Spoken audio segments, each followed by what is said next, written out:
حضرت ابو ہریرہ رضی اللہ تعالی عنہ فرماتے ہیں مجھے ایک دن بھوک اتنی لگی کہ میری کمر سیدھی نہیں ہو رہی تھی اور میرے لیے مشکل تھا کہ میں نماز بھی پڑھ سکوں۔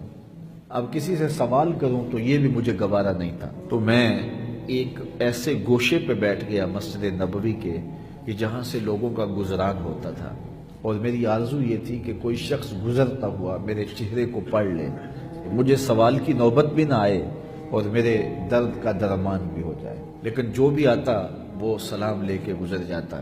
خیر حضرت ابو بکر رضی اللہ تعالی عنہ آئے، میں نے ان سے کوئی آیت قرآنی کے بارے میں سوال کیا، لیکن وہ بھی جلدی میں تھے، انہوں نے مجھے آیت بتائی اور آگے چلے گئے۔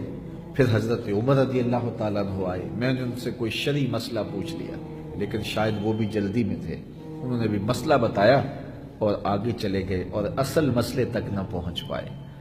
اب میں پریشان تھا کہ اب کیا کروں، تو ایک جانب سے روشنی اٹھی، حضور تشریف لے آئے، تو حضور نے مجھے دیکھا تو مسکرا کے بولے ابو ہریرہ بھوک لگی ہوئی ہے؟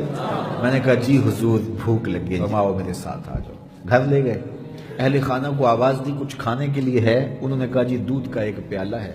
تو حضور نے فرمایا ابو ہریرہ، کہا وہ جو صفہ کے چبوتر پہ بیٹھے ہیں نا، جاؤ ان کو بھی لے آؤ۔ کہتے میں چلا گیا، لیکن دل میں یہ تھا کہ دودھ کا ایک پیالہ ہے، اور وہ لوگ تھے 70 کے قریب جو اس وقت صفہ پہ بیٹھے ہوئے تھے، میں ان کو بلا لایا۔ حضور نے میرے ہاتھ میں پیالہ دیا اور کہا دائیں سے شروع ہو جاؤ۔ تو کہتے ہیں کہ میں نے تعمیل حکم کرتے ہوئے دائیں جانب سے جو پہلا شخص تھا اس کو دودھ کا پیالہ پیش کیا، اور میں نے دودھ کے پیالے میں نظر بھی رکھی، اور جب وہ سیراب ہو کے پی گیا تو میں نے دیکھا کہ ایک قطرہ بھی کم نہیں ہوا۔ مجھے تسلی ہو گئی، میں نے دوسرے کو دیا، تیسرے کو دیا، حتیٰ کہ 70 آدمی دودھ پی گئے، لیکن لگتا تھا رب نے اس دودھ کے پیالے کا تعلق کوثر کی نہر سے جوڑ دیا۔ پھر حضور نے مجھے فرمایا ابو ہریرہ کون باقی؟ میں نے کہا حضور ایک آپ باقی، ایک میں باقی۔ حضور نے فرمایا تم پیو۔ میں نے پیا اور سیراب ہو کے پیا۔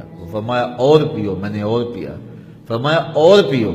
میں نے کہا مجھے اس رب کی قسم ہے جس نے آپ کو حق کے ساتھ مبعوث کیا ہے، میرے میں ایک قطرے کی گنجائش بھی نہیں۔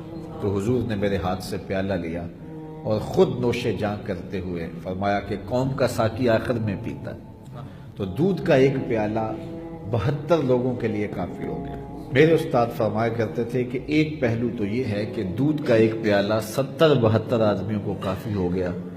دوسرا پہلو یہ کبھی نہ بھولیے گا کہ دو جہاں کا سردار ہے 71 آدمیوں کا جوٹا لے رہا۔